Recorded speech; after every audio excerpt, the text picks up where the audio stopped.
if I'm saying things that are rather disparaging about myself or consistently negative about myself, then my level of trust for myself is going to be fairly low. But if I'm saying things that are accurate, they're true, but they're more positive, then my level of trust for myself and dealing with stressful situations is going to increase because I have confidence in myself.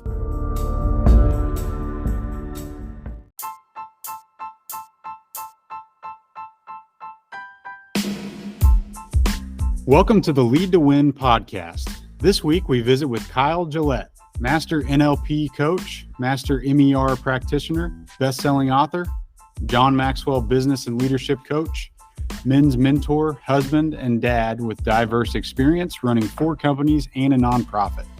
I'm your host, Bo Bergen. Let's get to work.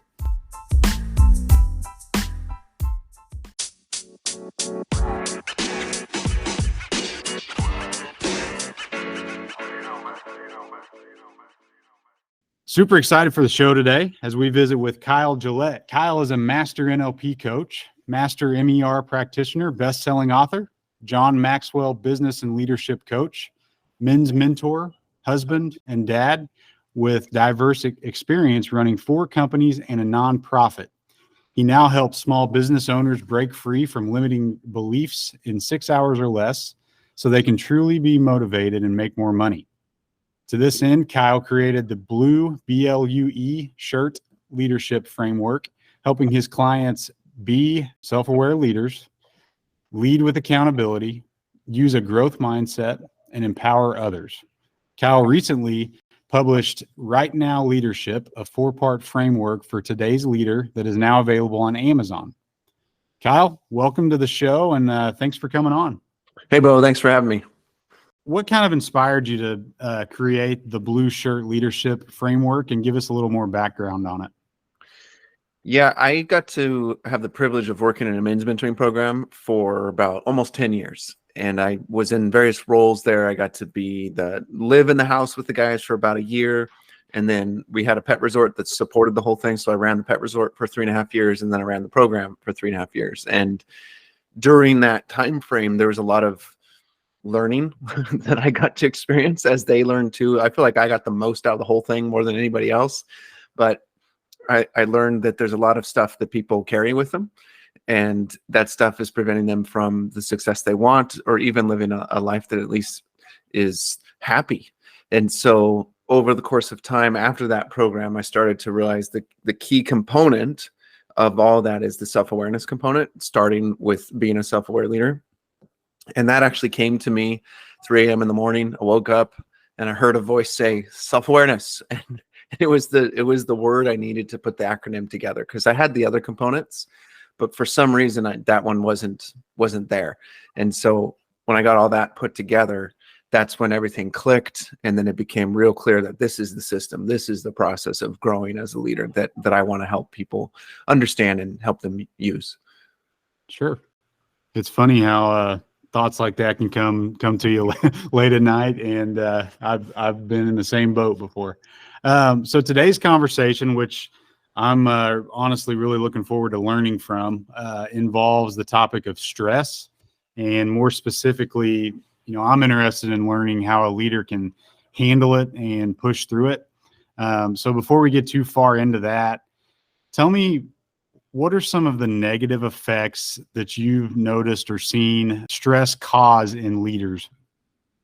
Yeah, I was just talking to a client yesterday, and his deal was he isn't performing very well at a certain window of the day, and he's frustrated with his inefficiency in that window. It's kind of a tactical issue, but the broader concern is actually about his energy. And I think when it comes to stress, it's a energy management more than anything else. And there's another component that I'll talk about in a minute, but he wasn't managing his energy well. And so I walked him through a process, an NLP process, to help him shift his mindset in that regard. And it completely shifted it for him. But the main thing was he wasn't managing his energy well. And when we don't do that well, then when things hit us that are kind of hard to handle, or they're frustrating, or whatever, they kind of take us down that path of creating more stress. Then because our energy is not in a good spot to handle that stress, the stress it compounds. It gets worse and worse. So one of the first things we got to do is what's going on with our evening routine. Is, in my opinion, the evening routine is more important than the morning routine, because if you don't set the evening right, your morning is going to be all screwed over. So we got to get that right. You get that right, and then the level of energy that you have throughout the day is going to be in a much better place. So that's definitely one component of many when it comes to leaders and stress. I've already got a learning moment there because I've got 2 small kids at home, and that can be oftentimes more stressful than my actual work during the day. So Yes. I definitely need to streamline my evening process a little better. So, thinking about the day-to-day stuff, what are some tips or tricks or habits that a leader could implement to kind of help themselves better handle that stress? Yeah, journaling is one of the first things I like to suggest people to do for a myriad of reasons. But when it comes to stress, when we're working as leaders, as business owners, we're working from the angle of kind of this two-dimensional thinking, because we're going through our day and we're thinking about whatever the problem is, whatever the thing we're excited about is, and we're talking to ourselves about it, right? We're in our head about it. But if you start to journal at the end of the day and reflect on your experience from the day, you get this third dimension. It's like another person is looking, you're disassociating from the problem. So it's like another person is looking at it, or you're disassociating from the good experience. And so you can get the learnings a lot better and not be stuck in your head, quite literally, because you've written down, or you've typed out, or you've said it audibly. When I was growing up, I would ride around in my dad's truck I grew up on an orange farm. So we'd go around to the different ranches, and he'd go check out the trees, talk to the crews, and then we'd get in the truck, and then he would say something into a tape recording. And then he would go back to that at the end of the day and listen to it, and whatever he needed to document down, he did. So we have different styles of learning. So some people learn visually, some people learn auditorily, and some people learn kinesthetically. So whatever it is for you, leverage that. So if you like to write, that's kinesthetic. Write, literally use a pen and paper, write it down. If you're more audio, then speak into your phone and record it that way.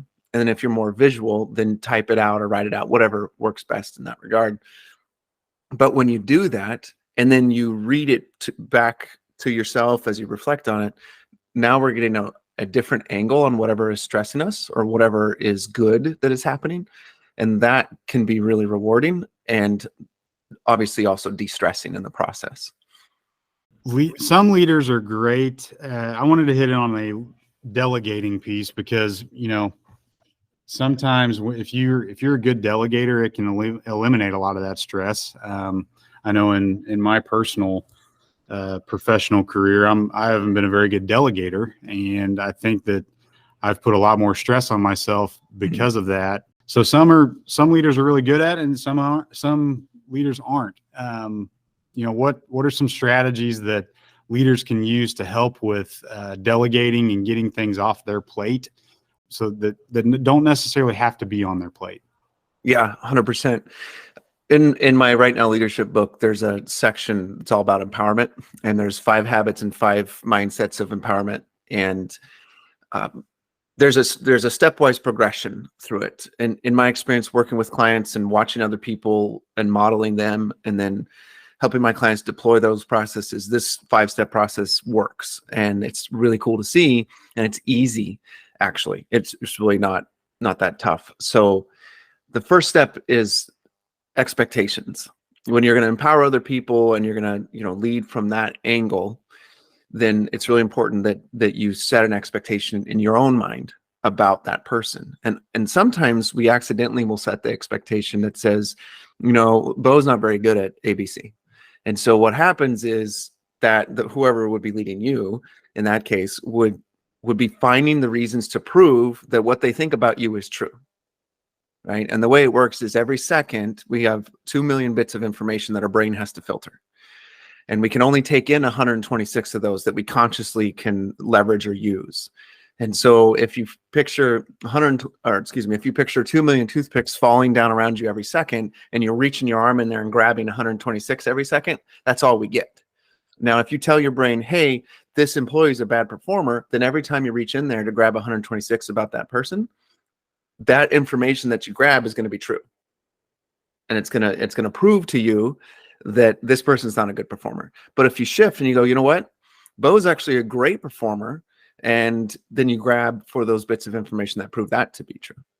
And the reason this is empowering is that because the employee will experience that difference in your perception of them. I do this with my kids for sure. I'll have a bad day and I'll be grabbing the 126 to prove that my kids are making my day worse. Or I'll have a good day and I'll be grabbing the 126 bits and I'll be dancing with my daughters in the kitchen. So the perception is the reality. Okay, so the first step is change your perception, you change your reality. And that's level up your expectations of that person, and those expectations, if they're a reasonable person and they're actually pretty good at what they do, they will meet those expectations and probably exceed them. So step one. Step two is, once you've done that, now you study your employee. You study this person that you're leading. And that just means really paying attention and being very curious about them. So are they a visual communicator? Are they auditory? Are they kinesthetic? Do they like to talk fast, talk slow? Do they like to think before they solve? Do they like to talk out something to help solve the problem? Whatever, right? We're just learning this person very intimately that you're working with. And when you study them, then step three is you're able to ask questions that create a lot of curiosity. Your questions have a ton of curiosity within them, and they're open-ended, and you don't have to be the superhero every day. So Joe brings you a problem, and actually, I'll give you a quick story. I have a client that I work with that runs 2 schools, and soon to be a 3rd location as well. And she's from New York. She's a hard driver. She tells people what to do, when to do it, and how to do it. Like, was how she approached things. And then I had this conversation with her about empowerment, and I said, so Gabriel, when you think about this, when someone comes to you with a problem, you pull on your Wonder Woman suit, right? And she's like, yeah, that's true. I do. And leaders do that all the time. They put on their Superman suit, their Wonder Woman suit, and then they just solve the problem. But instead, I told her to ask a forward question, and it completely changed the way she leads. The 4 words. What do you think? That's it. That forward question completely changed the way she leads. And she actually had a teacher come back to her and bring a problem to her. Gabriel sat there and listened to the problem, asked her that question, and within 3 minutes, the problem was solved. And she said 4 words. It was awesome. So that's curiosity. That's asking questions. Step 4 is, because of that, then the employee, the person you're leading, is going to be accountable because they came up with the solution instead of you. So the micromanagement diminishes significantly, and it's much more likely the performance is going to be higher. The results are going to be better. And when they screw up, they're going to own it much more. Right. And then finally, step 5 is to celebrate those setbacks and those successes with that person. But if you don't do step 5 and you don't celebrate the setbacks, especially, then they're going to feel like they're going to get zapped, or you're going to do a gotcha on them. Like, oh, look, you screwed up. I gave you the rope and now you screwed up. Well, we got to celebrate the fact that they put the effort in. It's not about the results. It's about that they took wise actions and it didn't pan out. And if the actions weren't wise, well, that's an accountability conversation. And because they own it, because they came up with the idea, they're going to be able to handle that conversation better, right? So that's the 5 components of empowerment, in a little long-winded there for you, but there's a lot of details to it. So that's really good stuff. So how important is trust when it comes to delegating? And, more broadly, how important is trust when it comes to eliminating stress? Yeah. So know, like, and trust is something we've all heard in the world of marketing. And I think that's true in this case too. When you walk through the empowerment part, the know is paying attention to them, right? It's being curious. It's grabbing those 126 bits of information. So you're getting to know them. And then because you're curious about them and you're grabbing the things that you appreciate about them, you begin to like them. And then that's going to flip too. They know that you know them, and they know that you like them. And so that's going to be the same for them. They're going to like you because you appreciate them, and they're going to know you more because they know that you care to know them. And so that helps. And then what comes from that automatically is increasing levels of trust. And trust is going to build because you're giving them more responsibilities, you're asking them to solve things themselves, you're celebrating them, all those things are going to follow. So trust is going to be first about developing and understanding who that person is so you can develop that relationship with them. And when it comes to stress for ourselves and trusting ourselves, it's the same picture. What do I know about myself? How am I speaking to myself? In my training, I have training in neuro-linguistic programming, and neuro-linguistic programming is basically what you think, how you say it, and then it gets programmed into your mind. And so if I'm saying things that are rather disparaging about myself or consistently negative about myself, then my level of trust for myself is going to be fairly low. But if I'm saying things that are accurate, they're true, but they're more positive, then my level of trust for myself and dealing with stressful situations is going to increase because I have confidence in myself. And that's a reflective practice by looking back at your small successes and your bigger and bigger over time. And then your confidence builds, your trust builds, and your stress obviously decreases as a result. So if you're delegating things on a regular basis, going back to what you just mentioned a little bit, there is some accountability that a leader has to put on those that they delegate things to. So what role does accountability play as both a leader and in the organization as a whole? Yeah. So if self-awareness is like the release component of becoming the leader you're meant to be in, up leveling or leveling up your leadership and who you are as a person, then accountability is basically the glue that holds it together, right? I used an acronym, or I used the metaphor of a leadership house, where being a self-aware leader, leading with accountability, using a growth mindset, empowering others, the self-awareness is the foundation of that house. Then the accountability is the nails that holds the house together. You can have beautiful architecture, but if those nails start to come out, it's going to crumble and crush you and other people in the process. And then the growth is the walls and the roof, and then empowerment's the windows and doors. If you're keeping those nails in, when you start to lose a little bit of accountability, when you start to lose, fall through a little bit, or you lose interest or whatever, if you stay accountable, then the combination of that self-awareness plus that accountability automatically equals growth. It's just going to happen. You can't help it because you're more aware and you're staying accountable to what you now know about yourself, and you've freed yourself from those limiting perspectives. So you're going to grow, which is beautiful.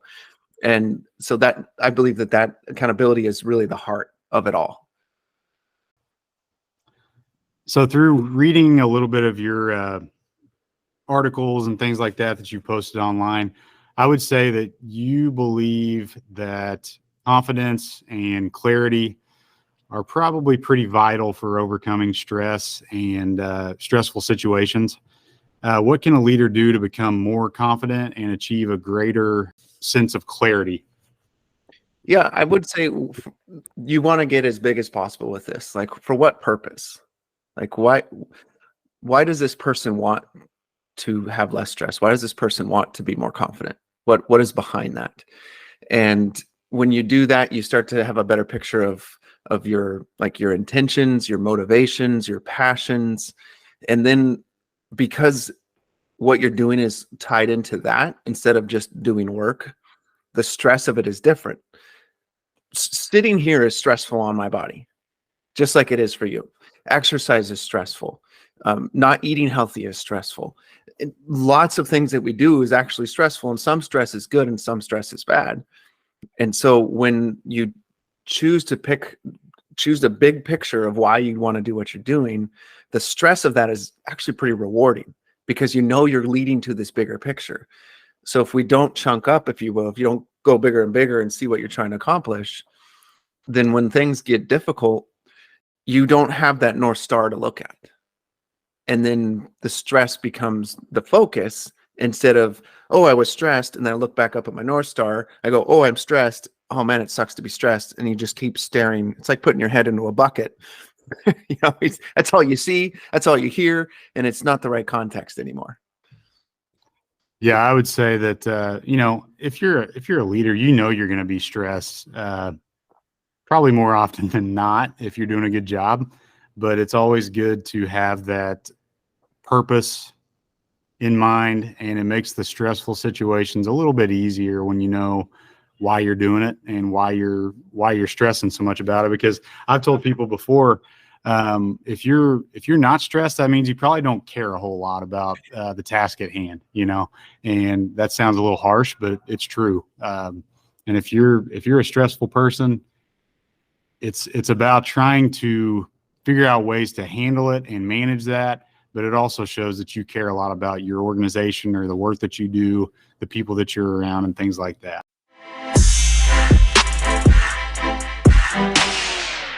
So going back to that habits piece, I've always heard that it takes, I come from the world of sports. That's what I do on a day-to-day basis. And they always say, 10,000 reps makes it a habit, or you got to do something for 21 days and it becomes a habit.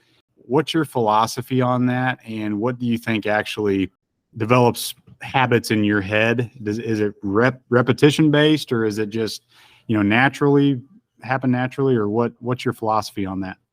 So there's a lady by the name of Dr. Caroline Leaf, and part of my philosophy is based on her, and then another part of my philosophy is based on a guy by the name of Dr. Matt James. And Caroline, her approach is they're both about the brain. They're both about the wiring of the brain, not the wiring, but just the way the brain works.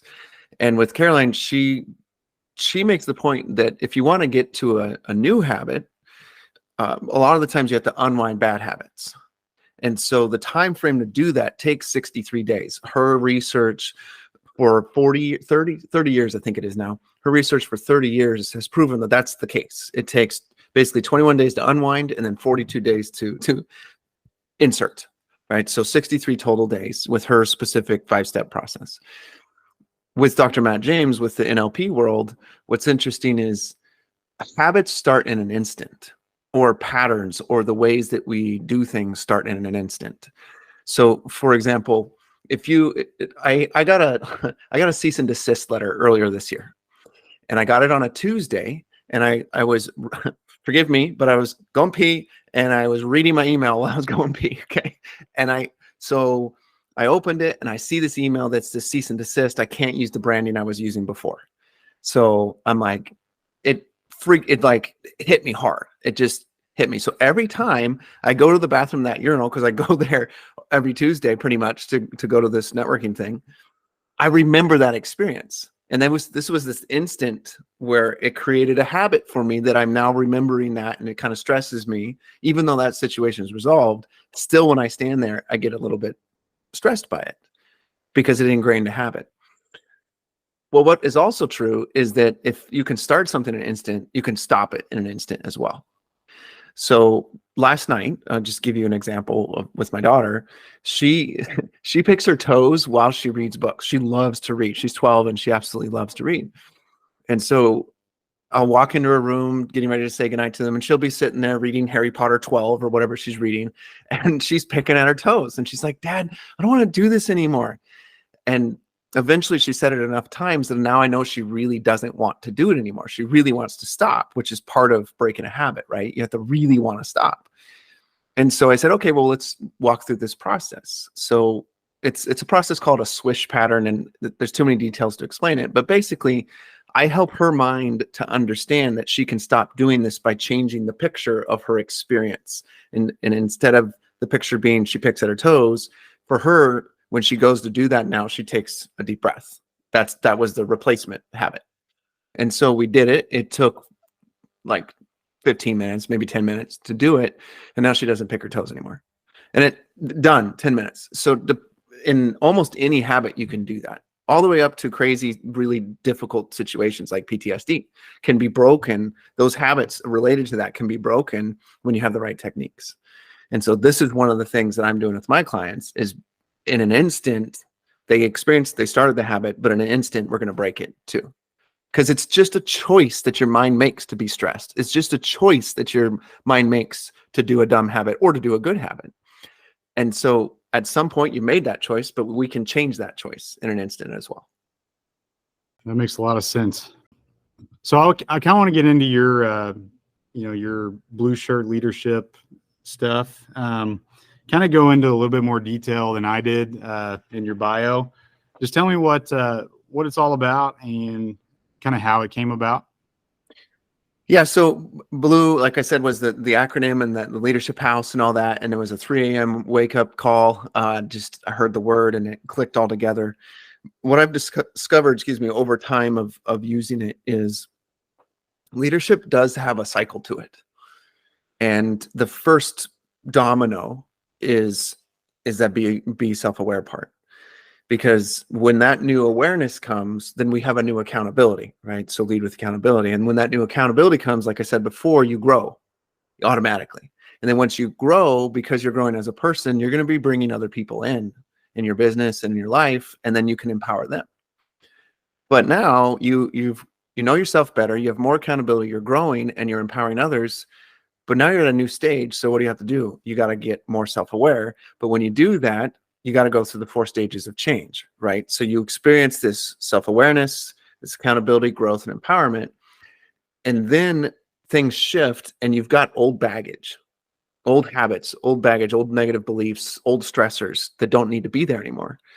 And so we need to release that. And once you release that, you can create from a place of freedom instead of a place of carrying all this weight of, oh, I can't do this, or I used to be this way, or I am this way, or I have to be stressed by this or that, all that baggage. I know all the things that I need to tell myself. I know, I'm a blue leadership disciple, but maybe I find myself just doing it because I think I need to, like telling myself that I'm going to look at this positively because I need to do that. I need to react that way, but maybe I don't, maybe it's not deep enough. How do I get that to be ingrained in my heart and my well-being and my, who I am, to be able to react that way in a natural way? Yeah. So often it can just be a reframe. So do you have an example that we can go off of? So, maybe your example about the surgery thing. I was just talking to somebody yesterday about their cancer battle and how, what their mindset had to be in. They kind of had to go into the fight with the correct mindset, but they didn't have a choice to just play over in their head these positive things that they needed to think.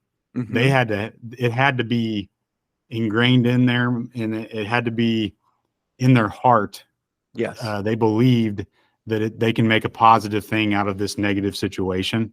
And so, any kind of like negative situation, I don't want to just say, I need to think positively. I need to do this, need to say this. How do I kind of get that to stick?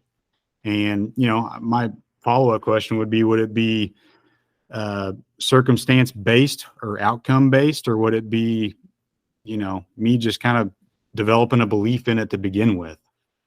Yeah, there's a couple different angles. So the reframe angle is like with the cancer situation, this person can have that higher cause, that higher purpose to what's going on with them. And I don't know how severe of a diagnosis it is, but if it's super severe and they know like death is inevitable and it's unfortunately soon, then the reframe, which isn't easy, but is one of the better reframes potentially, is to go, okay, I've been given 3 years, or I've been given 3 months, or whatever the window is. I just recently heard a story about a couple where the wife was given, I think it was 6 months to live. And I can't remember what cancer it was, but she was given 6 months to live.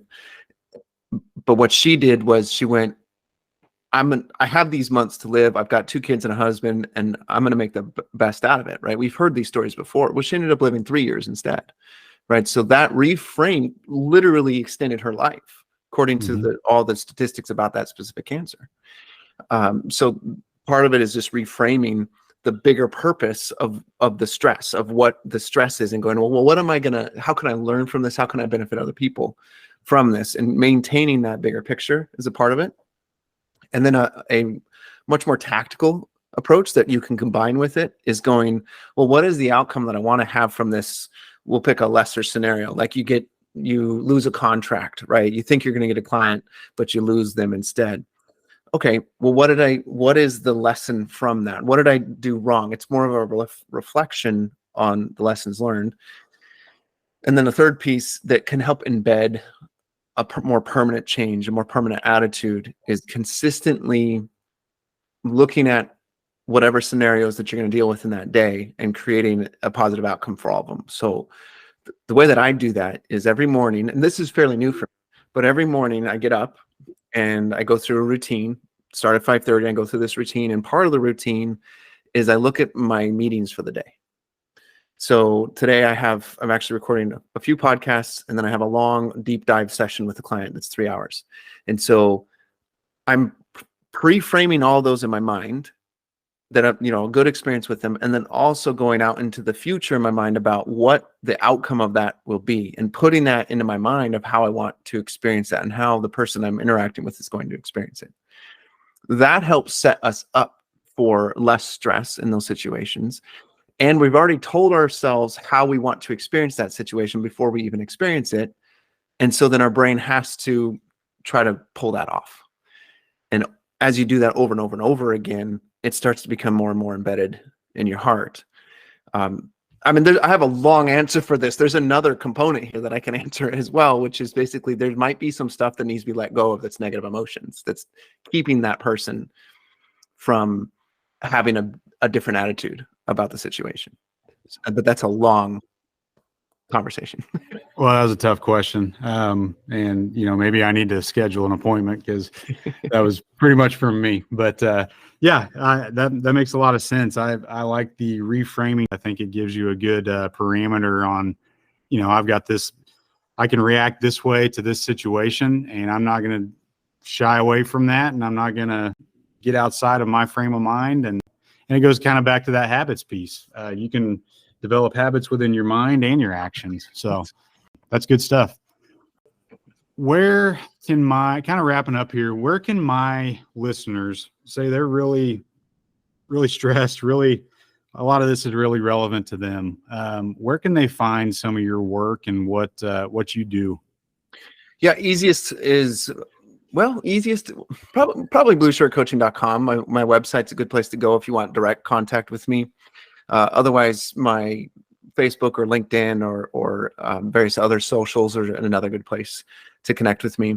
I often put out videos so that people can learn this stuff in a video format. I'll share this kind of content and they can consume it in their own, timing.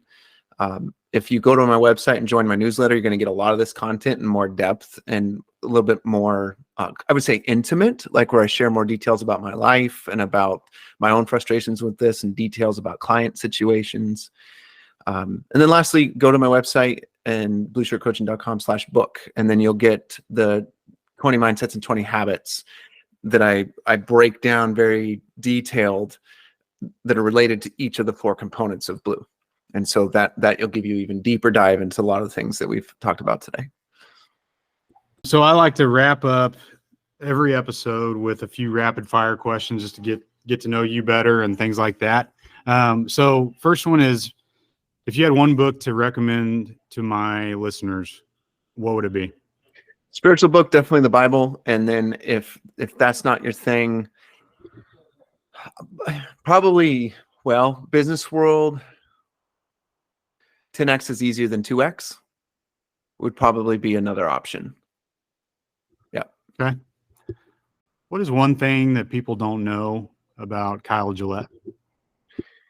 I gave a presentation yesterday on just my business and whatnot. And at the beginning, I talked about how 2 years ago, you know how you do elevator pitches at networking events? Mm-hmm. Well, back then it was just Zoom stuff because of COVID.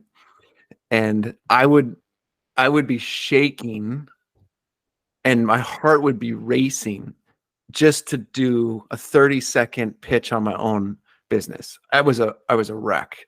And so this is part of that self-awareness journey that I put myself on, right? And I've totally overcome it. I really like public speaking. I got an hour and a half presentation tomorrow, and I really enjoy it. It's a lot of fun now to me.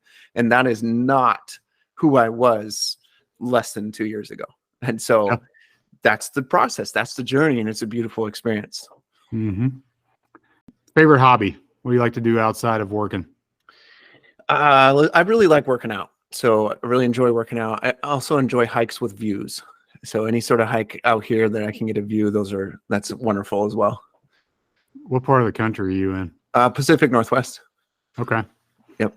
So who is the most notable person or organization you've worked with? Most notable person or organization I've worked with. So there's a really amazing organization called the Set Me Free Project, and I've been working with them for almost a year now. And what they do is they do advocacy work to help kids to not get trapped or taken into sex trafficking. And so we've been working together for that time window, and basically her vision and the financial side of it and all that has basically 10x'd since we started working together. And so now that organization went from regional to now it's shifting out into a national perspective. And to me, that is remarkable, because now all those kids are going to be introduced to preventative ways to not get into that world. Because unfortunately it's a cause that's really dear to my heart. So it's sometimes hard for me to talk about, but like lots and lots, unfortunately, hundreds of thousands of kids are in the sex trafficking world. And so several thousand of them in a given week can be told about this world and given lessons on how to stop it. To me, that's beautiful. Yeah. Sounds very rewarding. Finally, what's your favorite movie of all time? Shawshank Redemption. Oh yeah, that's a good pick. Yeah, love that one. Good pick. Well, Kyle, I really appreciate the conversation today. A lot of good stuff and really relevant info, especially for leaders. And like I said earlier on the podcast, everybody's going to deal with stress at some point in their career. And if not on a daily basis, then, pretty regularly. But I think some of the stuff that you discussed today and kind of the thought processes and things like that to implement are very relevant. And I think a lot of my listeners can really take that and run with it in their certain situations. So I appreciate you coming on today, and I look forward to following what you do and getting to follow you along the way. Awesome. Thank you, Bo. I appreciate it. It was fun.